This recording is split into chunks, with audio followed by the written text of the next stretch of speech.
সাবানের ঠান্ডা গন্ধ, অবিরাম জল পড়ার শব্দ, আর স্নান করতে করতে আমার মায়ের খোলা গলায় গেয়ে যাওয়া রবীন্দ্রসঙ্গীত। আমার কাছে রবীন্দ্রনাথ মানে এই সব। আমার কাছে রবীন্দ্রনাথ মানে 25শে বৈশাখের আনন্দোৎসব নয়, 22শে শ্রাবণের ব্যথাও নয়, জোড়াসাঁকো ঠাকুরবাড়ি কিংবা বোলপুরে বিশ্বভারতী। আমি কোথাও তাকে তেমন করে পাই না যেমন পাই আমার মার খোলা গলার গানে।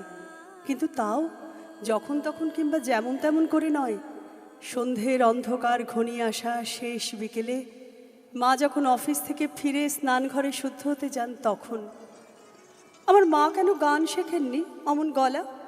মা বলেন, রবি ঠাকুরের গান তো তানের নয়, প্রাণের। তাই আমার মার একটা প্রিয় গান, কাঁদালে তুমি মোরে ভালোবাসারই ঘায়, নিবিড় বেদনাতে পুলক লাগে গায়, তোমারও অভিসারে যাব অগম পারে, চলিতে পথে পথে বাজুকো ব্যথা পায়।